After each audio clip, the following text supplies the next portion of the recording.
All right, everyone. Buenos días y bienvenidos a todos. Welcome, everyone. Thank you for joining us this Friday afternoon to hear from our incredible panel of Latinx in Audubon, Florida. Our panelists bring a range of expertise and backgrounds, and we are very excited to have this platform to highlight them and have a broader conversation about the role of Latinx in conservation and in Audubon. Before we get started, we would like to express our gratitude to Audubon Florida and the National Audubon Society for allowing us to use their platforms to amplify this important message. I would personally like to thank my co-moderator, Melissa Gonzalez, for taking the initiative to propose this panel and being an absolute pleasure to work with all these years. Just a few quick housekeeping things before we get started. Because there are so many of us tuning into this panel discussion today, everyone has their video and audio turned off. We're taking questions using the chat box and in the comments section of the Facebook live stream, so feel free to type up your questions and submit them to us there. The chat box is located on the bottom of your screen, as you can see in the icon on the slide. We'll also be recording the panel, and those recordings will be sent to everybody who registered via Zoom through an emailed link. The panel recording will also be available on the National Audubon Society's Facebook page and the Audubon Florida website. We'll share additional contact information at the end of the discussion. Lastly, before we introduce you to the panelists, which I know you're all excited for, we think it's important to provide you some context for the panel. So this panel is one of over 100 events hosted this week in celebration of Latino Conservation Week, an initiative created by the Hispanic Access Foundation in 2014. The goal of the week-long celebration is to support the Latinx community getting into the outdoors and participating in activities to protect our natural resources. The theme of this panel will be Birds as Connection, a broad conversation about how birds bring people of diverse backgrounds and interests together in a variety of different ways. Birds transcend geography, and we are very proud to be able to participate in this and encourage you to follow some of the other events. Stephanie and I will be your moderators today, and we will definitely bring the sazon, no Goya though. Now let's get to know our panelists. Empecemos. I will start the first question. What is your name? How long have you been birding? And how did you come to Audubon? I will go first, followed by Stephanie, and then we'll go through the rest of the panelists. So my name is Melissa Gonzalez. I have been birding for 5 years now. Shout out to my mentor, Deborah. She was very persistent. I came to Audubon in 2014 through Audubon Florida's Conservation Leadership Initiative, a program for Florida college students. Stephanie? Hi, everyone. My name is Stephanie Munguia. I am a proud, lifelong Boricubana bird nerd. I have to thank my parents for getting me into it from the beginning. And I came to Audubon about 12 years ago as a very young teenager, working with my local chapter, Lake Region Audubon Society in Central Florida, on environmental education and outreach projects. And now I sit on the National Board of Directors and serve as the Pan Flyway Regional Director. Brian? Hi everyone, my name is Brian Camarano. I am half Brazilian, half Uruguayan, and I've been birding for about 3 years now, 3 solid years. And I came to Audubon same way Melissa did, through this scholarship that I had not too much idea knowing what it was. I just saw conservation in the title and a cute owl on the flyer, and I applied, and now I'm the crazy bird nerd of the family. So here I am. Rafael? Hola, ¿cómo están todos? My name is Rafael Galvez. I've been paying attention to birds all my life. And when I came to the United States from Peru, I really had no exposure to nature. And coming to Florida and seeing this clash between remnants of the Everglades and development that was taking place in West Miami at the time in the mid-'80s really sparked my curiosity. I learned about the Audubon Society from my 1947 Peterson guide, which was my sole field guide. I picked it up at a garage sale, and I was told that the Audubon Society met in this little old house in Sunset Drive. So I rode my bike for 2 hours and knocked on the Doc Thomas house, and Santa Claus opened the door. It was Bob Kelly with his white beard. He invited me in and signed me up for Tropical Audubon membership. That was 1986, and I'm still a member. Fantastico. All right, Miriam? Hi, my name is Miriam Abello. I guess like Rafael, I've been kind of looking at birds all my life, but really never thought that people actually went out and like looked at birds in groups or as part of a group or a society. So I really got seriously into it maybe like 15 years ago. I came to Audubon, I think it was 2012 or 2013. There was a workshop at the Deering Estate. I think, Rafael, you were there. And that's, I think, when probably the first time I heard about Tropical Audubon and joined shortly after. Gracias. Yes, hi everybody. My name is Paula Ferreira. I'm Colombian. I joined Tropical Audubon Society in October 2019 as their executive directors. I have devoted 18 years of my professional life to biodiversity conservation and climate change. So being able to contribute to South Florida ecosystems, wildlife and birds is a great opportunity for me. I have to confess I'm not a birder yet. I don't know, maybe Celeste has some task there to help me with. But birds give me daily motivation to continue working for the protection, and Audubon is the right place for me to do that. Gracias, Paola. And I think one thing that we can all relate to is we all have varying experience and time with birding. So you're not alone. All right, Celeste. Thank you. And yeah, my name is Celeste de Palma, or Celeste. And I would say, Paola, don't worry, because I am still considering myself an intermediate birder after 8 years. And I just got comfortable enough to say, like, I think I'm intermediate, but I feel you. It's okay. It's a journey. How I got to Audubon. Okay, this is really interesting. I was about to graduate college, on track to be pre-med. And I got the opportunity to do a study abroad research-based program in the Peruvian Amazon. So I said, yes, let's go. And when I came back, I said, I don't want to go to med school. I want to do conservation. I need to find out how to do conservation. So I looked for opportunities to do an internship. Tropical Audubon Society sounded super cool. So I approached Tropical Audubon and said, hey, I don't know how to do this conservation thing, but it's my passion and I want to learn. So I started at Tropical Audubon as a volunteer, later on as an intern. Through a partnership with Toyota Together Green, I was able to get a fellowship and a stipend to stay on. And later on, the chapter was able to embrace me and bring me on part-time. Later on full-time. A few years later, I was recruited by Audubon Florida to be part of the Everglades team. And as of 2.5 years ago, I have been directing the program. So I've kind of gone through like all possible levels across Audubon so far, and it's been an incredible journey. So I'm really grateful for that. Thank you, Celeste. And I think you really hit the nail on the head there with Audubon. So many of us start out as attending our first chapter meeting or volunteering, and then find ourselves being passionate about Audubon and just finding ourselves in all these different levels. So thank you for all you do for the Everglades. Okay, Lita. Hi, everybody. I'm Lita Rodriguez-Tassif. I am Colombian. Shout out to Paola. And I do not consider myself an official birder because you have to be really good. So I'm a bird watcher, and I love it. But I've been watching birds all my life. I came to Audubon because I'm a lawyer and really a civil rights activist.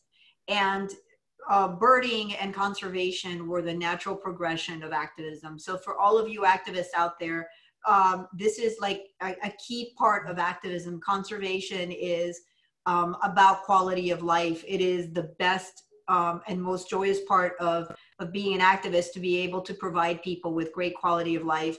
And to me, that's what birding is. That's what Audubon represents. I've been involved with Audubon for over 10 years now. And the reason I love Audubon is because it teaches us about nature, about conservation. It brings people together, and it allows us to look at the world from a bigger picture, from how long the earth has been here and how long we've all been here. And it allows us to, you know, to care about and pass on the legacy of the earth to kids, to our families, to our relatives. And so to me, birding and activism go hand in hand. Muchas gracias, Lira. Shout out to my other Colombians. I'm also a Colombian. All right, so we're off to a great start. Take it away, Stephanie. Absolutely. So I hope you are all as excited as I am after hearing those incredible introductions to just jump right into the questions. So Brian, I'll start with you. And Miriam, get ready because I'll ask you to answer this as well in just a moment. How does your heritage influence your experience in the outdoors? So for me, I grew up hearing a bunch of stories of my parents growing up in their own countries, you know, constantly outside. My mom even told me a story about a monkey she had to foster because it showed up at her house. And so as I'm growing up, you know, we're in this age of technology, and I was on, you know, watching TV, playing video games, and they were persistent enough to be like, you need to go outside, you need to play, you know, you need to go outside and play. And, you know, as a kid, you don't want to hear that. I mean, right before a new episode of SpongeBob comes on, you know, you don't want to hear that. You want to stay inside and watch that episode of SpongeBob. But they were persistent, and there's just so much to learn outdoors. I mean, you're going to make plenty of mistakes with your friends and stuff, you know, falling in a river, falling off a tree, just all that becomes a big giant thing of experiences that shape you into, you know, this person that you'll grow up to be. And it helps with, like, you know, the views you'll gain from that. You'll see, you know, the flowers blooming in spring. You'll see the weather changing. I mean, not so much in Florida, but you'll still see it all. And yeah, that helped me, you know, view nature and the outdoors in a completely different way. And I have to thank my parents for that, for being persistent enough to keep me in the outdoors and not letting me play video games too much. So thank you.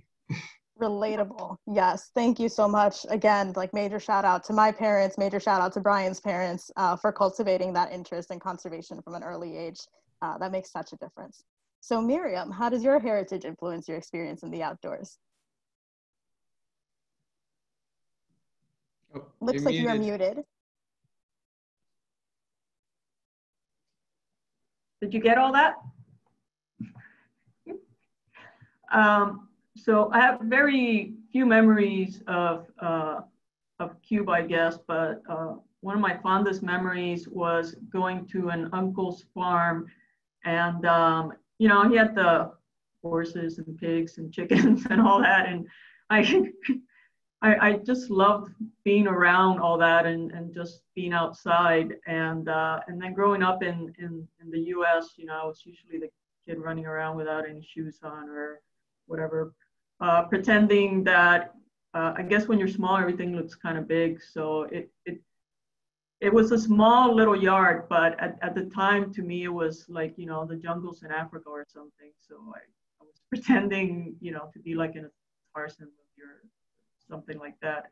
But I think that exposure, for me, that exposure in Cuba to, you know, farms and just being around animals, I guess, you know, had a lasting effect for me. Definitely have a lot of fond memories of chasing chickens around in Puerto Rico too. So I hear you on that one. The little ones were like so cute. They are adorable. All right. Thank you both so much for sharing. Melissa, I guess it's over to you. Awesome. All right. So the next question is going to be, why is it important to see Latinx representation in Audubon and the birding world? We're going to start with Celeste, followed by Rafael. Okay, so I have two reasons. One, because, and it applies, you know, to a lot of folks, but because it gets really lonely to be the only one, the only Latinx, the only Black, Indigenous people of color in the room. It's intimidating. And it's hard to be able to feel like your point is going to resonate with another person, and then it's going to have weight enough for it to be actually adopted or, you know, influencing what the group is thinking if you're the only one speaking up. So it's intimidating. And also because it gets old to just have that effect of like walking into a room and having to explain your life history as to like, so why, what brings you here? Which at first is great and it's exciting. And then it's like, oh, it's, you know, I wish like there were like more of us in the room. Like, you know, that's just how I see that it should be. But number two, I think it's key because speaking specifically about conservation work, I think our goals and our priorities are molded by the group of people around you, right? And you know how they say, like, if you're not on the table, if you're not at the table, you're on the menu. Like in this case, if Latinx are not at the Audubon table or at the birding table, we're not even on the menu. And so, you know, when we turn around as a conservation community and we say, well, how come that we don't have more Latinx involved? Or how come, you know, our message isn't resonating? It's probably because we don't have as well-rounded a perspective as we probably should have, so that we can have a better shaped message. We can have priorities that speak to, you know, Latinx, Black people of color, Indigenous communities. So to me, it's about representation, but it's also about giving Latinx and BIPOC decision-making power. Thank you, Celeste. You brought up many great points, and I'm sure that most of us on this panel and in the conservation world as Latinx and BIPOC can relate to being the only BIPOC in the room. So thank you so much. Rafael? I can certainly relate to both of Celeste's points, particularly the first one. I think that a little bit of tough love may be necessary with this question. A diversity of voices will strengthen our messages. It's that simple. Yet still to this day, if you attend most birding festivals or wildlife tours, society meetings in this country, including Florida, the majority of participants will be older white men, increasingly more women, but a noticeable shortage of people of color and diverse backgrounds. And in Florida, particularly in the South, we understand the value of diversity. In Miami-Dade County, for example, where 70% of residents identify as Spanish-speaking descent, we should be seeing that reality reflected in our events. But as leaders of a broad range of projects, we struggle in making our messages resonate with those diverse communities. If we know that the future of Florida and our country will eventually be in the hands of Latinx generations, we have an urgent need to teach them about nature and conservation in ways that resonate, because you learn to love what you understand, and what you love, you protect. At a larger scale, we see people of privilege occupying leadership roles in the birding and conservation communities typically. We need to acknowledge and celebrate those who are different. Let us not fall into this apathy in our personal missions and pass our brothers and sisters by left in exclusion. I see that so often. I saw many of my first birds as a young teenager in the United States while my dad drove a truck hauling tomatoes and lemons and rocks from one part of Florida to the next. In recent time, when I take birding tours outside of the Everglades and we're watching for cowbirds and other grassland birds, I'm often seeing migrant workers picking green beans under the sun. And it breaks my heart that no one acknowledges their existence. And we have a lot to learn in terms of how we include these communities as part of our message. Gracias, Rafael. Great points there as well. Florida is such a diverse state, and the fact that we don't have our BIPOC communities more involved in the conservation work, which there's plenty of in our state, is truly something that we really need to work on and that we're truly very behind on. So thank you, Stephanie. Thank you so much for that. We're going to open up the next question to all of our panelists. There will be an order, so don't jump the line. I know you'll be excited to share this because this is everybody's favorite standard Audubon question. But what was your spark bird? We will start with Celeste. So my spark bird was the great horned owl that I identified with my naked eye at my first or second Audubon assembly like 8 years ago. And it was funny because we were walking in Sarasota and I say, oh, there's an owl. And the guy turns around and says, oh, you know, you're probably seeing a branch. And I'm like, no, there's a great, and I didn't know what owl it was, but I knew that it was an owl because I love owls. And the guide takes a look at his binoculars and they're like, oh my God, yeah, how did you spot that? I'm like, I don't know, I just did. And so that's the bird that kind of told me like, yeah, you're in the right place, like keep going. So that's my connection to that bird. Yeah, guides need to stop questioning women, young birders, novice birders, people of color who are birding with them. Like, we also know what's up, you know, give us some credit. Don't discard us right from the get. Thank you so much. Next up, Miriam, what was yours? So for me, it was the spot-breasted oriole. So many years ago, I lived in Coconut Grove, and I used to hear the song, and to me, it's one of the most beautiful songs, bird songs. And I remember every time I heard it, I just used to run outside, and I would see this bird, and I guess that really kind of got me. I mean, still not heavy into birding, but definitely did pique my interest a lot more. And I did buy some binoculars at that time. And now I have them around my home. That's awesome. Next, Brian, what was yours? So mine was the giant kingfisher. It's a South African bird.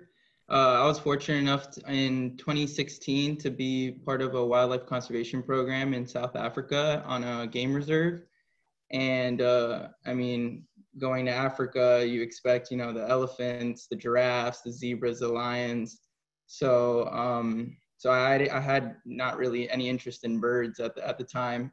And we were on a game drive one day, and after seeing, you know, elephants and giraffes and all this megafauna, we stopped by the river just for a tea coffee break, and the volunteer coordinator, Jarrett, he looks in the trees or in the branches overlooking the bank, and he spots a bird, and he's like, and he's super excited. Like you can just see the twinkle in his eye. He's like, that's a giant kingfisher. I haven't seen one of those in a long time. This is a very special sighting. Like, he didn't do that to any of the other animals we saw prior to this. Like, he'd be like, yep, there's a giraffe, gave us a bunch of facts about it. I mean, obviously exciting, but the way he was describing this giant kingfisher was just completely different.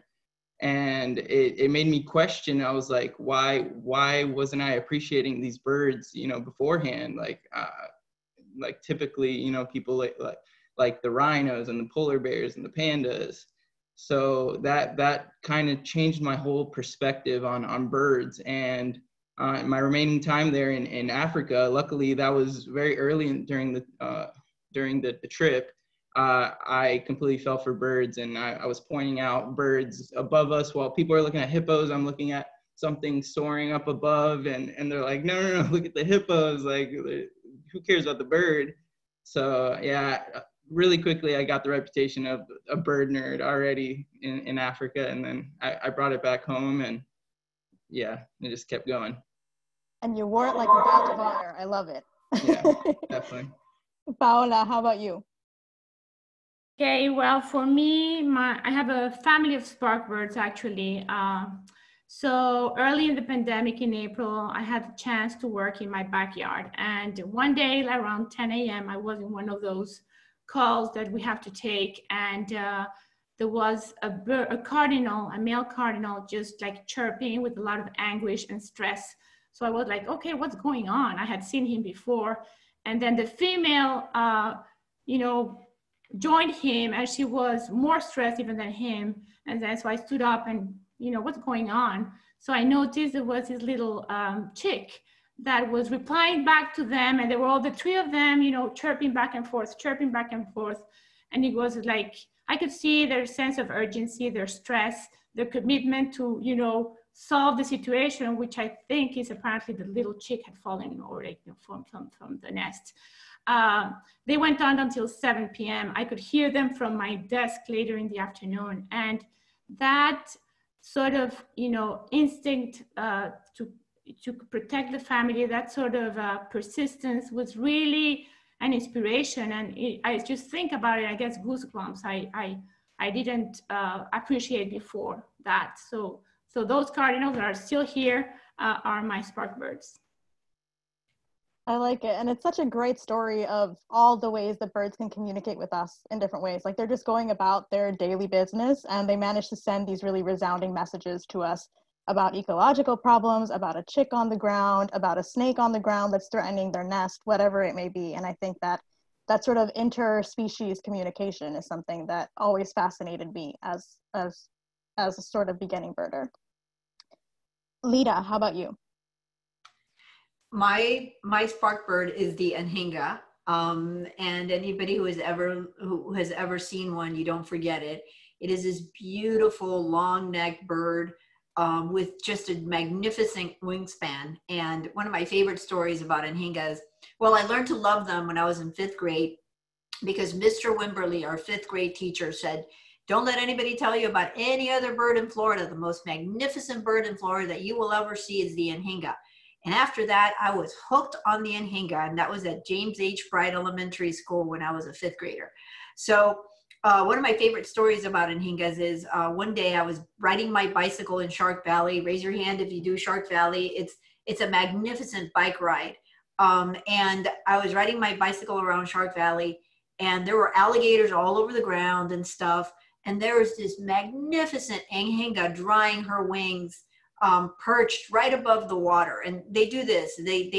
They're great swimmers and fishing birds. And so after they're all done, they need to dry those giant wings that they have. And she was just sitting there drying her wings in the sun.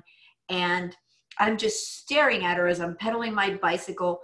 And all of a sudden I hear from my husband, watch out, you're about to hit an alligator. You need to look down. And I almost hit an alligator because I was too busy looking at this magnificent anhinga. I'm pretty sure probably most of us, raise your hands if you can relate to being so distracted by a bird that you almost completely lose control of something else you're doing. It happens. And Rafael, what was it for you?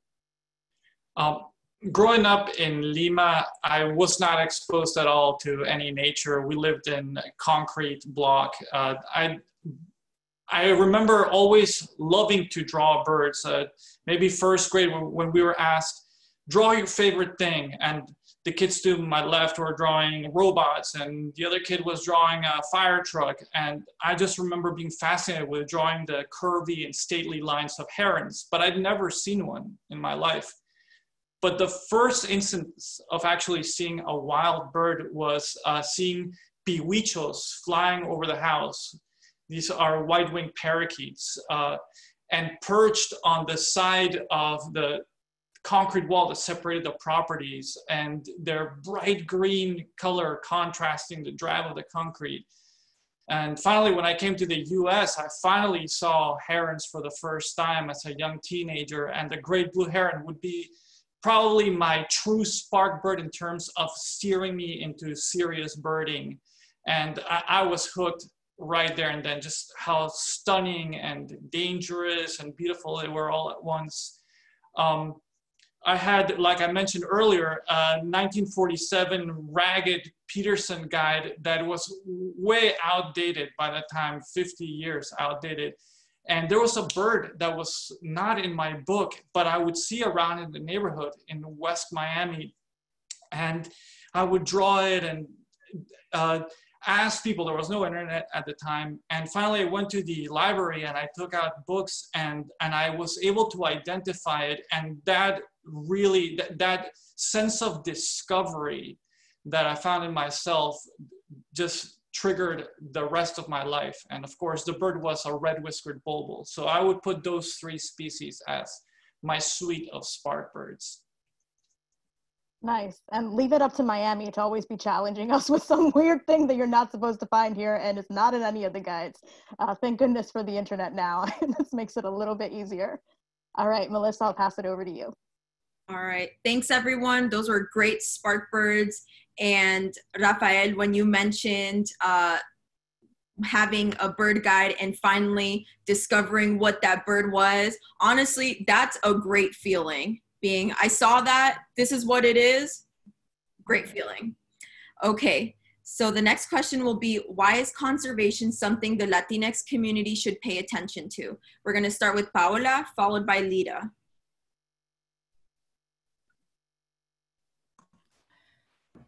Yes, I guess I'm gonna retake some of Celeste's thoughts. I think they need to be involved to have their voices heard and their perspectives included. Otherwise, it will be left out of the conversation and of the decision-making process, which of course we need to avoid.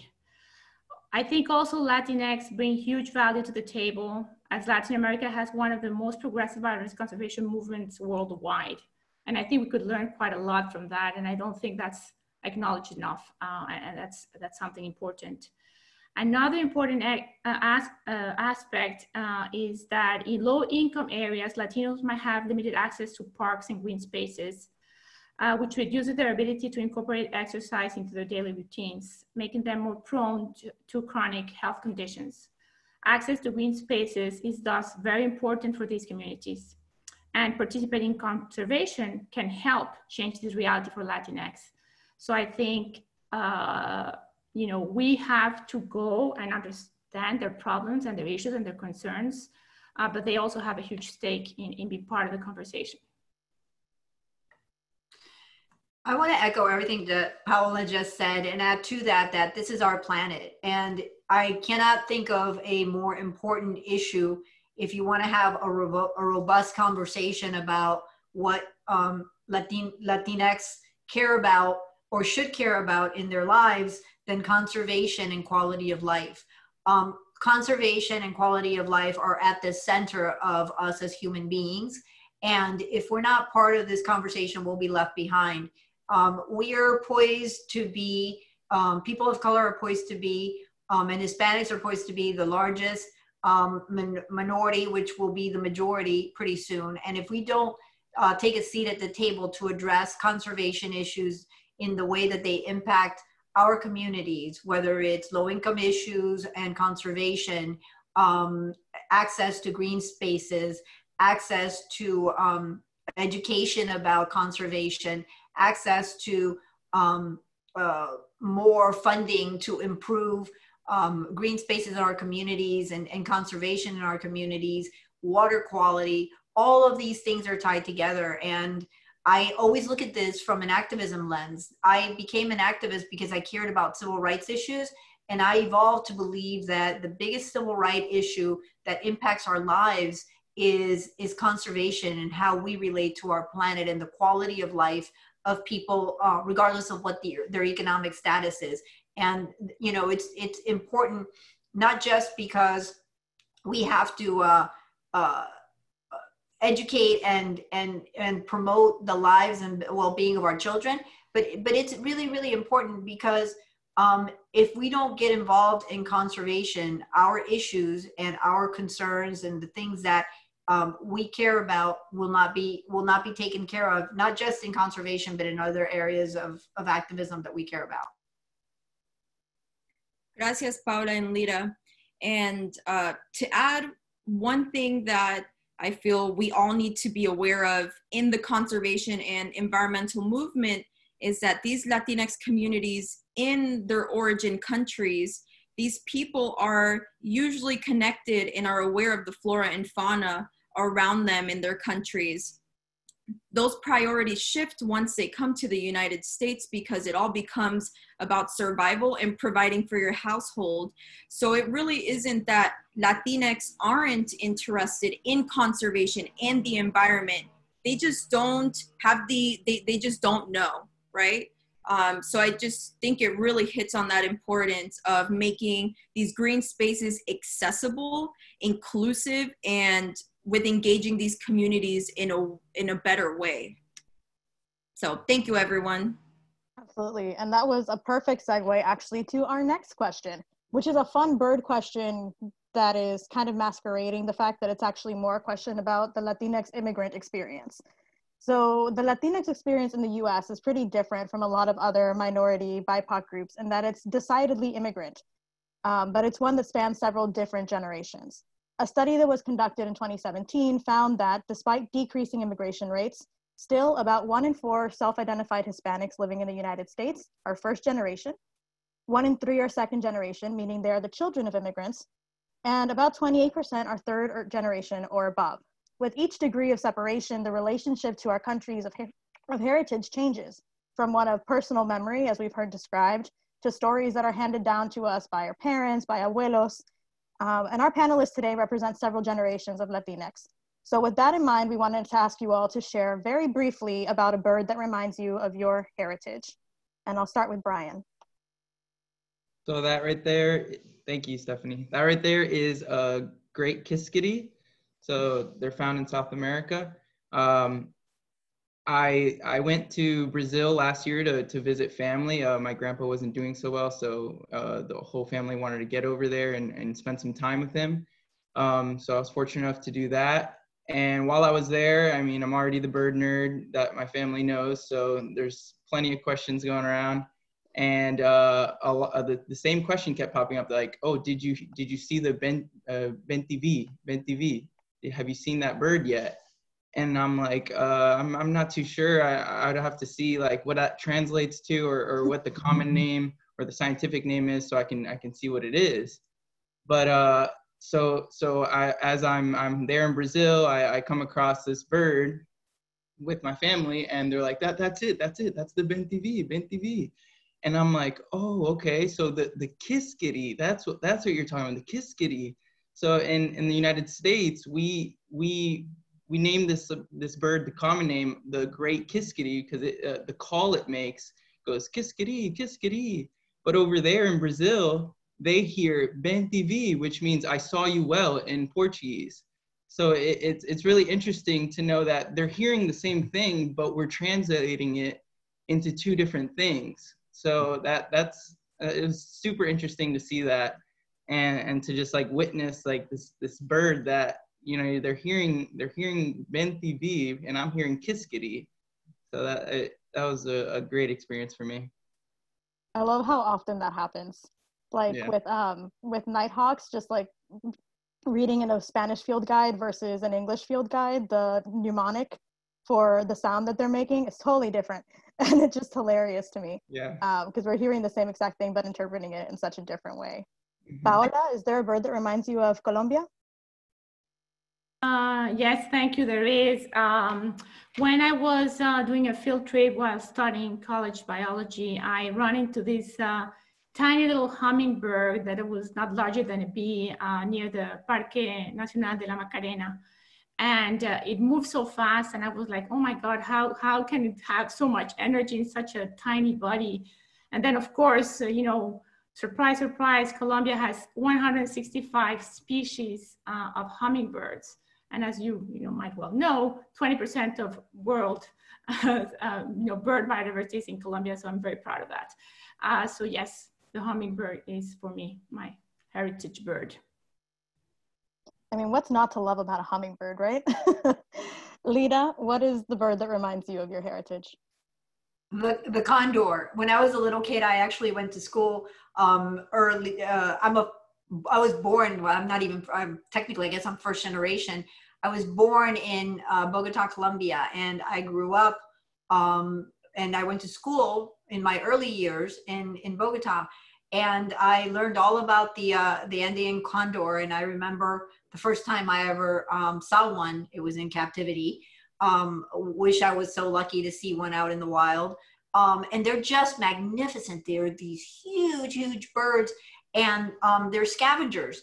But they have these really powerful talons. And I remember looking at the giant talons of this bird and thinking, wow, this is like spectacular. And this is when I was a little kid. I was 5 years old in Bogota. And it still to this day, whenever I see vultures outside my window in Miami, in my office building, I always think of the condor, because after all, a scavenger is a scavenger.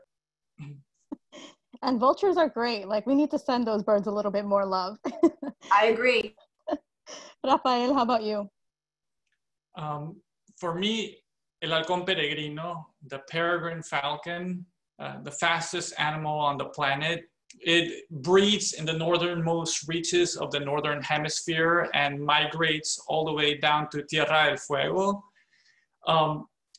During one opportunity, I was able to return back to Lima after many, many years of being unable to return due to my political status, and standing on the beach in Lima, seeing peregrines moving through. And later that season, I was back in the Keys monitoring thousands of peregrines moving south during their fall migrations. And there was one bird that was identified and re-seen again by friends and colleagues in Mexico, Nicaragua, Panama, Colombia, flew past the coast of Peru, and eventually was relocated in southern Chile. So as an immigrant, I know the importance of honing a sense of place, and migratory birds are the key. Through them, I feel that we have a tool for our voices to be better heard. Thank you for sharing that. And I think that really hits the nail on the head of sort of the inspiration for the theme of this panel being birds as connection. Because we see these migratory species, and we see them here in the US, and we see them back in Latin America, wherever we're from. And it's a very different kind of connection that you feel when you can identify your experience as an immigrant in another animal as well. I think it's really beautiful. Celeste, how about you? Thank you. I'm so glad that Rafael was here to tell that story, because I was thinking of the peregrine falcon, because he was the one that taught me about the peregrine falcon. And like when I learned that it stopped all the way down its final destinations, like Tierra del Fuego in Argentina, I was like, that's my bird. Whatever I do here to help it get there, that connects me back home. So that definitely hits the spot right here for me. So thank you, Rafael, for that. For me, my heritage bird, so I was born and raised in Buenos Aires, Argentina. So just like Rafael, I grew up in a concrete jungle, basically. I didn't have like a super wild experience in the outdoors. Like, you know, I didn't go to like a national park growing up, but I did go to like Mandoco plazas where I could climb trees. That's important. And where I could play with mud. For some reason, I like to make like mud sculptures as a kid. And then I learned about the red oven bird, el hornero. And these birds build these really intricate nests that look like clay ovens, and hence the name. And I could relate to that bird, because like we were both doing like similar things with mud, right? Like building sculptures, the bird building a nest for a better purpose. But to this day, like that's the bird that resonates with me and with my experiences growing up and my heritage. That's awesome. They're really cool. It's just a great shot too. Just enjoy that. Let's see, Miriam, how about you? Well, this little guy doesn't migrate, and there's several in the Greater Antilles. You know, several of the islands have their own endemic toady, but most people say that the Cuban one is the cutest. And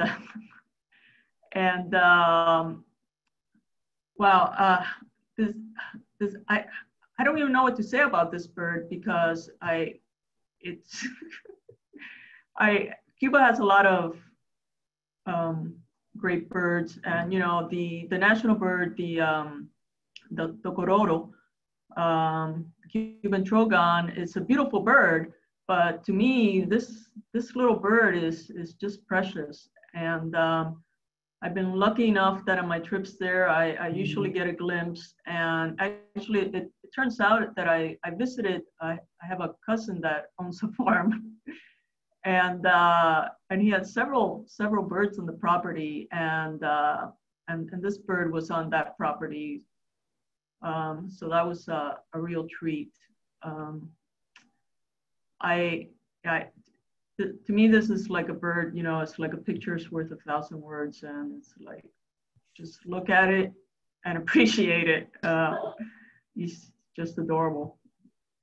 Yeah, I mean, there's no way that you could see a tutty and not be absolutely in love and fascinated with these tiny little jewels that just flit across the forest in this super dense underbrush. And you just see these little flashes of like emerald green, the bright red on the throat patch. And I mean, I have to admit, half Puerto Rican, half Cuban, we fight about this all the time in my household, but the Cubans, the Toti Cubano just has it down. Like, the color is so much better. The little pink patch on the wing, I'm not trying to start a fight.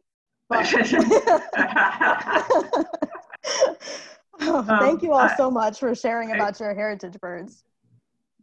For our next question, we're also going to try to kind of keep the answers brief, and I'm going to ask you a really, really hard thing to do. And I know it's hard because I tried to do this myself. In one word, what do you see as some of the barriers to getting Latinx involved in nature? Choose a good word, and if there's a word that we're like, what was that about? We might come back to you if we have some time. So I will go ahead and start with Lida. What is one word that you see as a barrier of getting Latinx involved in nature? Information. Beautiful. Brian? Perception. So the perception of nature. There's a few more than one words, but we might come back to that. Rafael? Resonance. Miriam? Fear. Paula? Relate to their interest. Many words. Sorry, I had a long lot thing of cheating to say. going on today. Yeah, I have more cheating coming on. Celeste? Career-wise, not offering competitive pay. More phrases, but I think that's an important one to share, and it explains Paula itself. encouraged me, sorry. Paula, you started something. All right. I want to go back to, let's go to Rafael. I'm really interested in hearing more about this resonance idea. Well, it's resonance as significance, tone, and meaning, and really the lack of resonant messages that speak directly to our diverse communities. We can't just can it all into Latino, this, blah, blah, blah, and it speaks for all of us. That's what I mean. Yeah, we were just having a great conversation about this yesterday, about the difference between marketing to people as individuals and groups as just a demographic, as a statistic. And it feels so different when somebody invites you in as a human being, as yourself, rather than as the category or the box that they think you check off in the organization. Awesome. Let's see, Melissa, is there one word that you would want to hear more on? Language. Language, yes. Yeah, not one of the ones that the panelists mentioned, but definitely a really important barrier to access as well. Absolutely. So we're offering this panel in English. We debated a little bit. We kind of scared a couple of panelists at the beginning and told them it was all going to be in Spanish, but there's some Spanglish still kind of working its way in every now and then. So we're here for you. All right. Thank you all so much for sharing your one word, and that hopefully gives a lot of people some food for thought. Melissa, over to you. All right. So the next question is going to be, how should we elevate Latinx voices and leaders in Audubon? Paula, you're going to go first, followed by Brian, and then Celeste.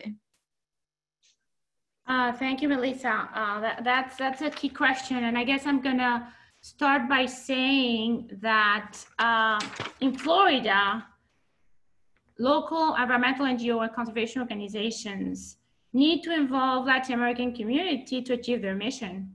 And otherwise they'll be leaving out 75% of the residents, and that's not acceptable. So they need to, raise that opportunity. For example, in Miami-Dade County, in the census in 2010, and I'm pretty sure it's going to be even more in the current census, 65% of residents identified as Hispanic or Latino. So we have to include them. There's no way we can't. Otherwise, we will be missing them from the conversation. And so we need to, as organizations, we need to welcome Latin American expertise into the organization in leadership positions such as board of directors and other decision-making positions. I think that's really important. Not only check the mark, but also empower them because they're really capable individuals, as we can see from this panel.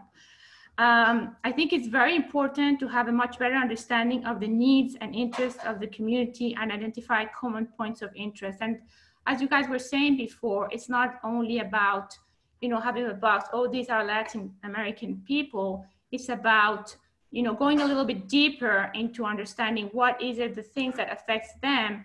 And I'm pretty sure there's going to be a point of intersection between the mission of Audubon and their interests, like the example we were discussing earlier about, access to open spaces. So, for example, at Tropical Audubon, we're going to be launching an Audubon Ambassadors program in the fall.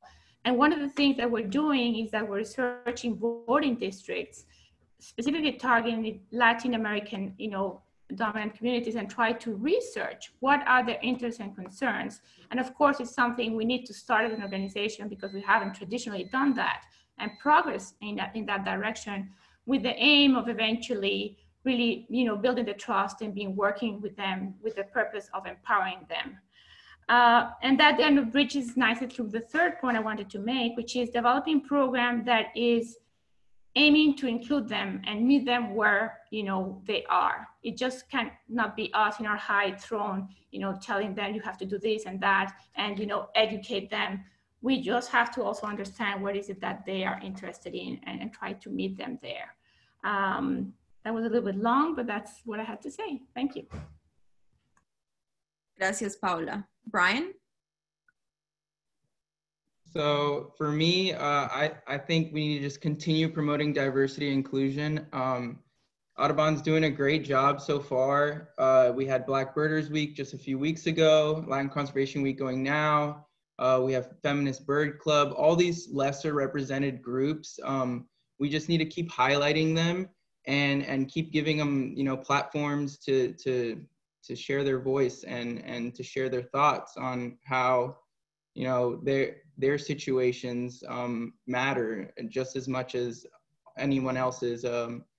We need that mutual respect and that representation from Audubon, from National Audubon, because they just have such a large audience that we can reach out to so many different people and make make people feel like they belong. If there's a Latinx person right now watching this, they can relate to all of us. We look like them, like it helps. They see leaders and they'll follow and eventually hopefully become leaders with strong, views and values that will definitely, shape our future and guide the future generations. So just keep doing it.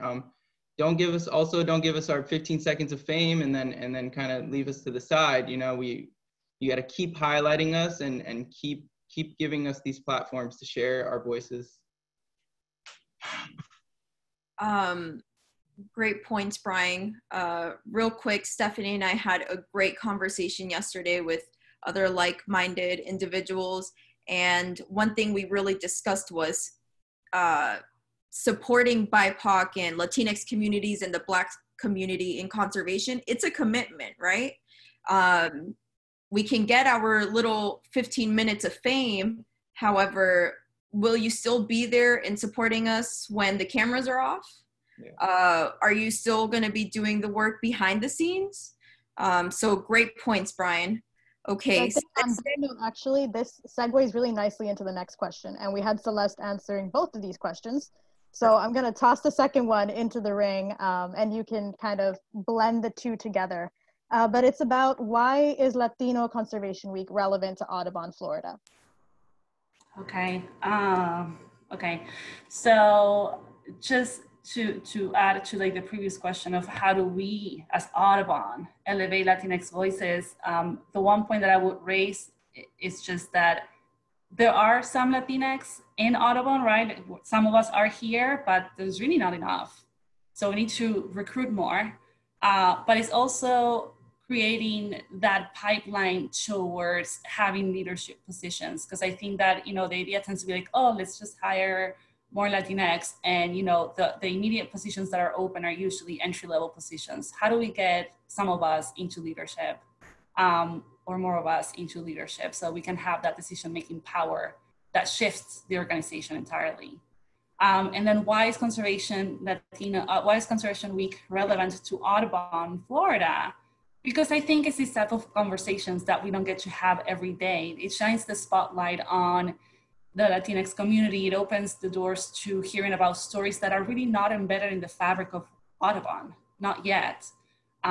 It also helps redefine conservation cultura, right? Like, it's something very different for us depending on your upbringings and where you, and, you know, and your experiences here in the US.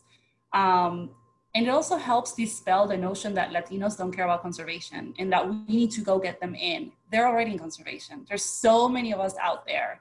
I love Latino in Conservation Week because, just like Black Birder Week, I was able to meet so many Black birders, Latinx birders, but also just BIPOC people working in the conservation arena.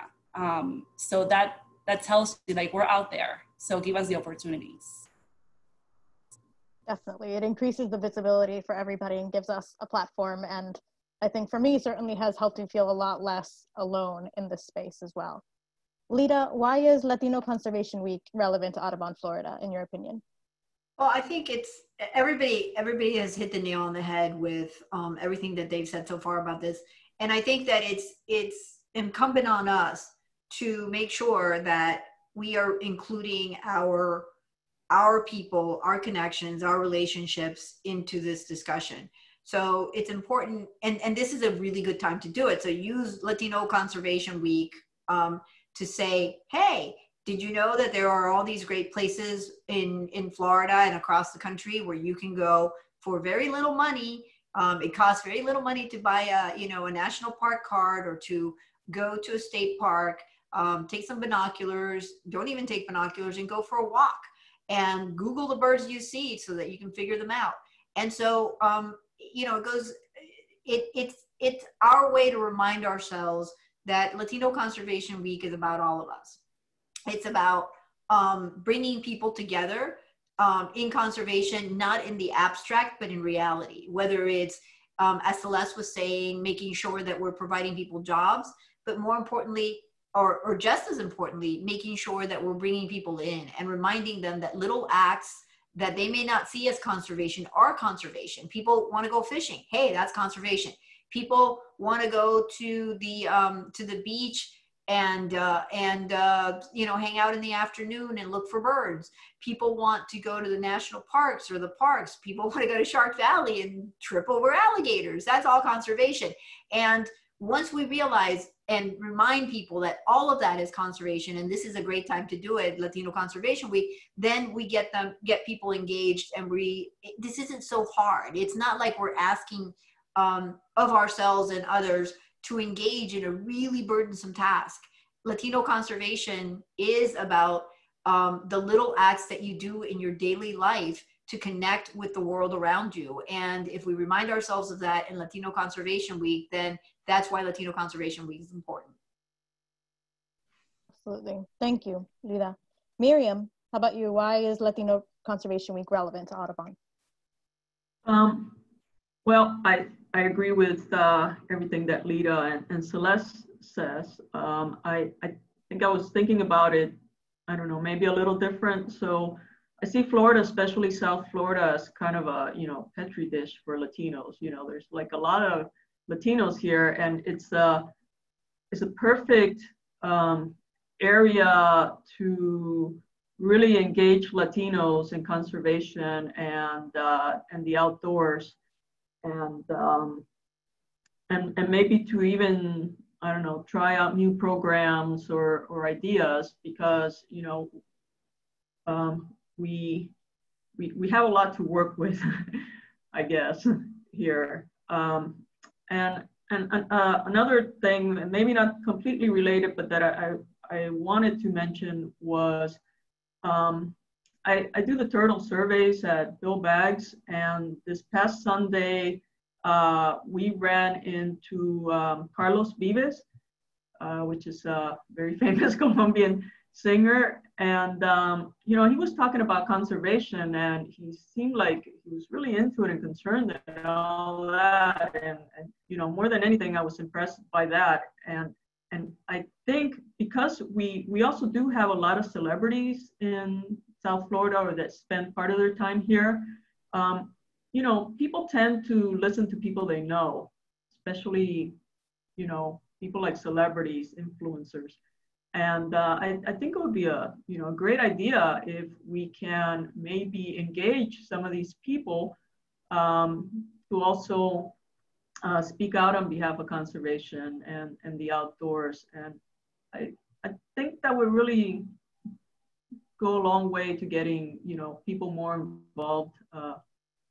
Well, maybe nationwide, but especially down here, because we have more access, I think, down here, not only to the Latinos, but to some of these influencers. Absolutely. It's so important to tap into all these different resources that we have. I'll hand it over to Melissa for the next question.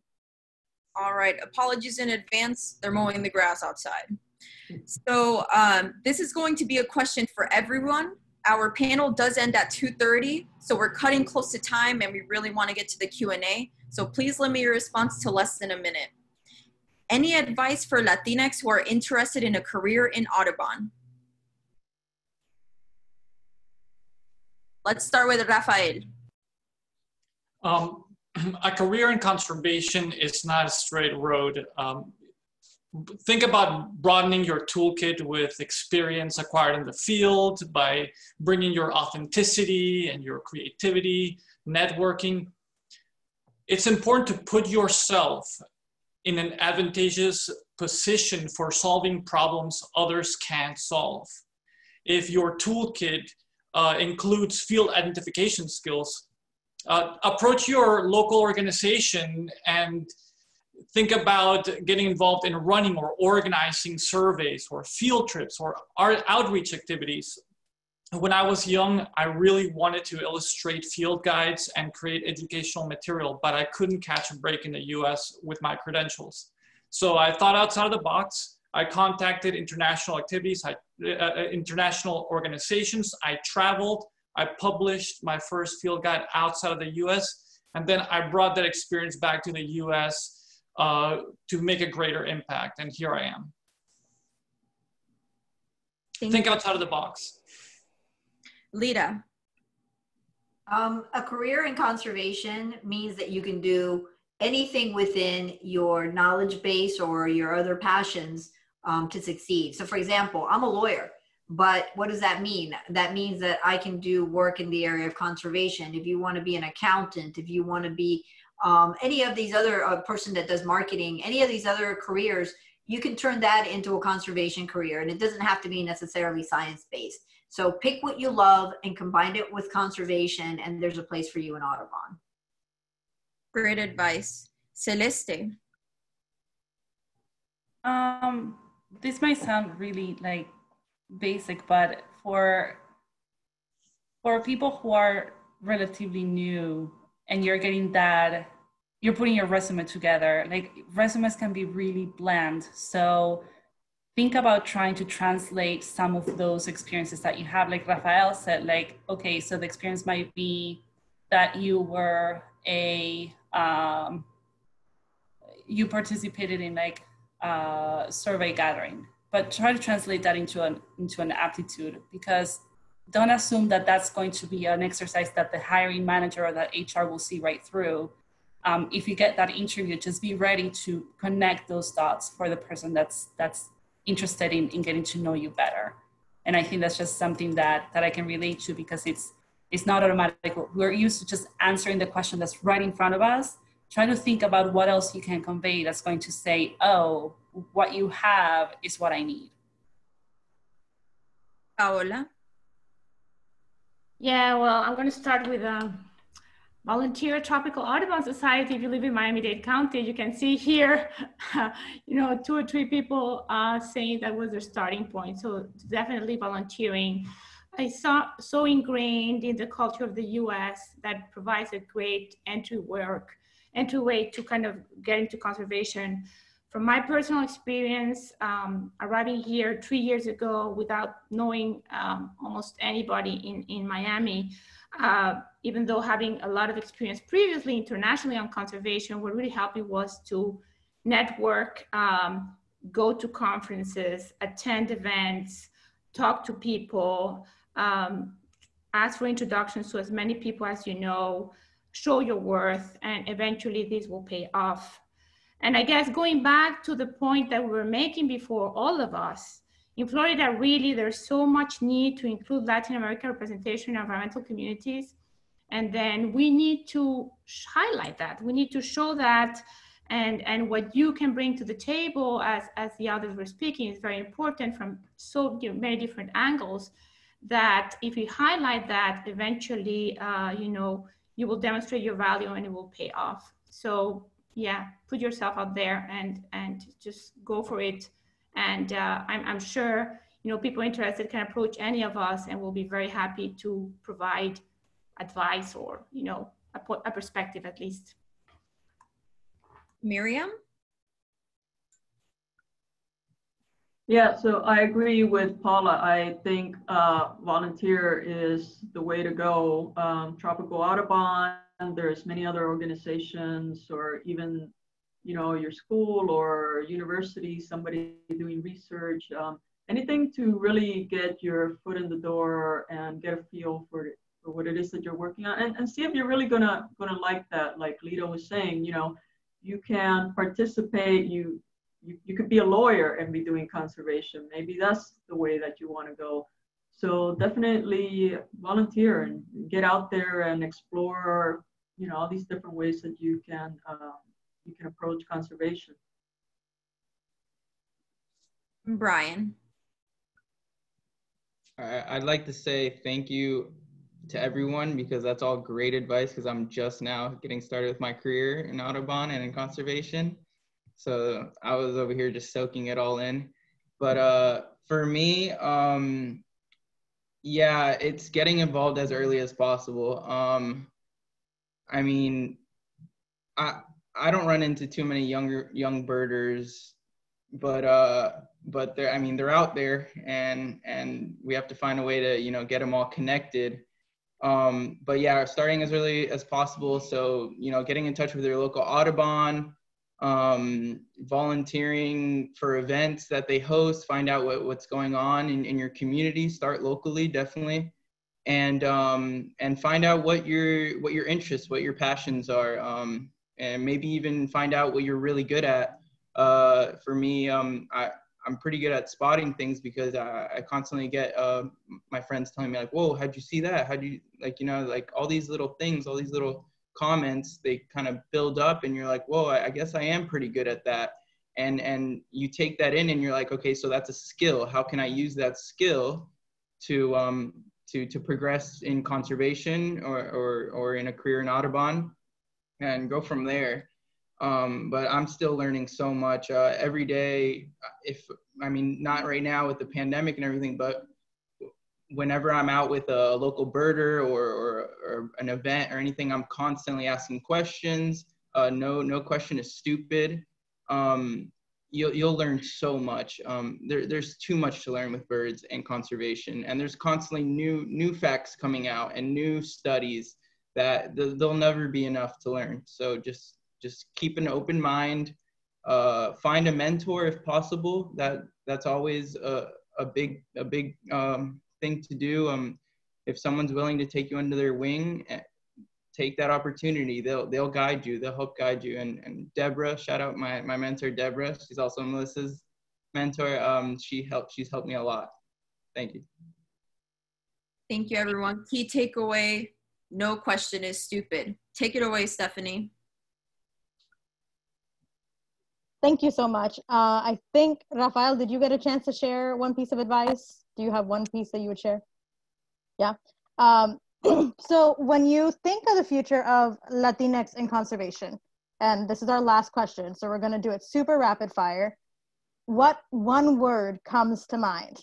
And we are holding you to that one word, and hopefully it'll be something optimistic to end on. I'm sorry, Paola, but you can't keep starting las revoluciones aquí because it gets out of hand too fast.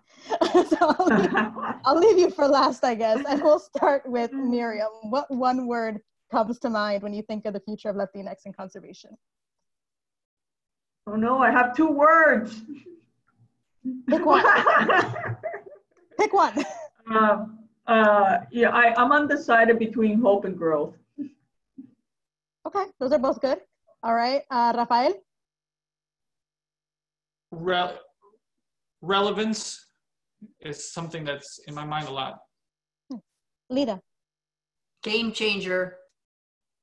Hyphenated accounts. Brian? Welcomed. Like that. We should hope so. Celeste? Now. I like that. Paola? Sorry, I wasn't ready. I guess possibilities, diversity, and representation. This is why I left you for last. I know. Everybody would have taken advantage of that opportunity. Thank you all so much. Those are really excellent words. And I really like the idea that the future is now. So thank you for bringing that up, Celeste. Melissa, over to you. All right, so thank you all so much for your responses. I know you've certainly given me a lot to think about and the viewers. So before we tackle the questions submitted by viewers, I do want to quickly tell you about Audubon Florida's Conservation Leadership Initiative. The Conservation Leadership Initiative, CLI, is a program that immerses Florida college students in Audubon, Florida by providing networking and professional development opportunities in the conservation field through a year-long mentorship program. Every year, Audubon, Florida accepts 25 undergraduate students into the program. So if you're interested in being in this program that myself and Brian have been in, the next cohort will run from October 2020 through May 2021, and applications will open next Saturday, August 1st. So visit fl.audubon.org/CLI to learn more and apply. And now we're going to tackle some of the questions the audience has been submitting. So we probably won't have time to get through all of these, but we will definitely try. Panelists will read the question, and if you would like to respond, just raise your hand. All right, let's get started. So the first question is, without Latinx people at the decision-making tables, have you observed that in selecting and developing lands to conserve for birds and other wildlife, areas accessible to Latinx communities are bypassed in favor of others? If you'd like to answer that, Celeste? Yeah, well, that's a great question. I think I'll take it from the perspective of Florida itself.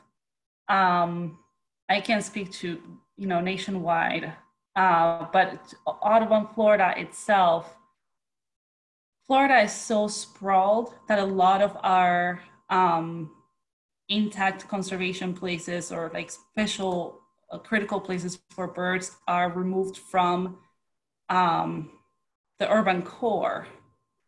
So I don't think that it takes people away from accessing them. I think just sprawl has been a roadblock to accessing those places for everybody. Unless you have a car, you can't really get to those places. So I think that's actually part of our access question before. But what I do think is that right now, making more connections to corridors and identifying places, making connections to urban parks and kind of falling back on that promise of having a park within, 10 minutes of walking distance from your home. That's something that I know is embedded in a lot of the master plans for communities around Florida that are not really coming to fruition. And it's not something that Audubon Florida particularly has been working on a lot. And I think we can do more of that. And if we do, I think we'll have more success in creating habitat connectors within our urban core for birds, but also for communities that might not have the access or the tools to get to, you know, like Everglades National Park.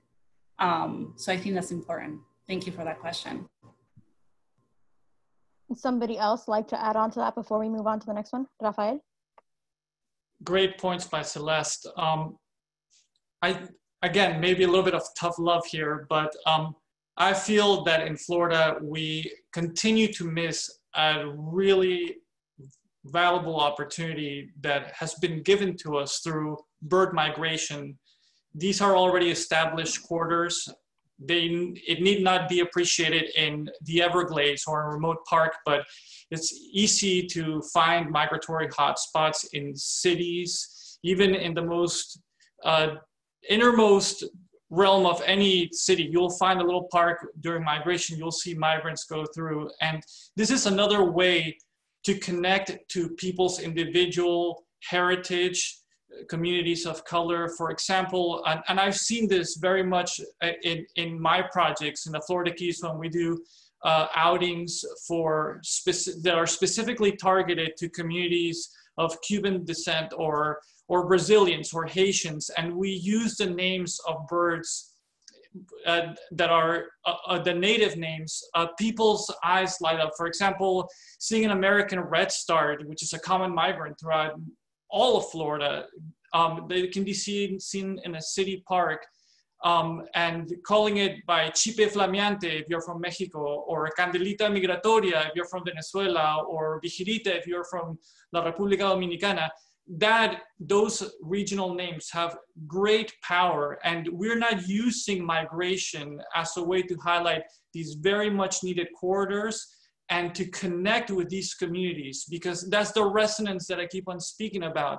If people don't see these memories of their home that come through in these beautiful little feather colored things, here in Florida, they may not understand that it's important to protect Florida because they're always thinking about back home. But if we find a way to connect our hemisphere together through migration, I think we have a very powerful tool there. Absolutely. Thank you for those points. And I think hemispheric conservation is something that certainly National Audubon is working on a lot. And it's something that I hope that Audubon Florida in general can really tap into as that program continues to be built out, because those connections are so important to make. Melissa. The next question is, how can we get support from young birders passionate for birds and conservancy in our hotspot in Guatemala? Is there one of you panelists interested in answering this one? I'll repeat it one more time. How can we get support from young birders passionate for birds and conservancy in our hotspot in Guatemala? I can say something briefly that we've observed very much in Florida is that a birder is not necessarily a person interested in conservation. I'm going to put it bluntly like that. We see a lot of bird watchers, birders in Florida taking advantage of the tools that Audubon creates that don't want to come and sit at the table and participate in conservation. And part of the problem is because, again, there's a lack of messages that speak to the interests of birders in conservation. So in Guatemala, if you see that you have a resource of young birders that are interested in stepping up to positions of leadership, that want to be part of a conservation effort, gear messages that will specifically lure them to come in. You have to reach out and invite people with relevant messages. Canned messages won't work. We see that in Florida, where we have a really diverse community of Latinos or Latinx, where we put out just, these simple messages and expect people to come, but it doesn't happen. The messages need to have relevance and resonance. Fantastic, Rafael.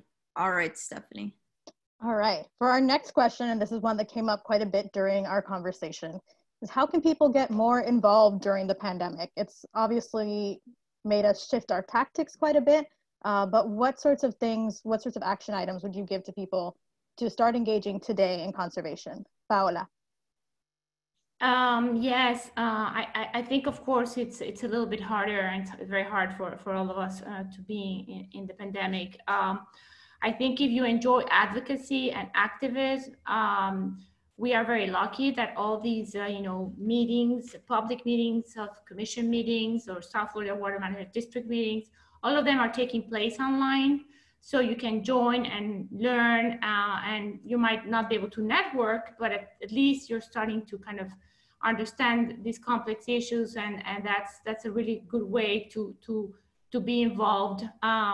And if you start to be further engaged, then you can do public comment and add your perspective to the issues being discussed. So I think that's a very good way to be involved in the pandemic. And likewise, I think many of our organizations also have volunteering opportunities that we could benefit from during the pandemic that are not place-based. So if we have volunteers that help us with IT during a webinar and they have that expertise, that would be super welcomed. So I think there's other ways, like it was said before, we have to think a little bit out of the box. It could be a little bit harder and less obvious, but for me, those are two kind of clear chances to participate. Perfect. Thank you, Paola. Melissa, I'll hand it over to you for what I think will be the last question of the Q&A session. All right, this final question is going to be, how did you get into banding and how did you build banding experience? I would like to go ahead and ask Brian first. So the first time I volunteered in banding was in Key Biscayne at the Cape Florida banding station. I thought I saw, I think Miriam is a pretty big name over there, yeah. So that was a few years ago while I was living in Miami. I literally just Googled bird research or in my area, just anything to, kind of see what I had available, and that popped up. So I contacted them, and they're open to just, observers, volunteers, someone that's looking to, really progress in that field. So I volunteered with them. They trained me. I eventually was extracting birds for the season.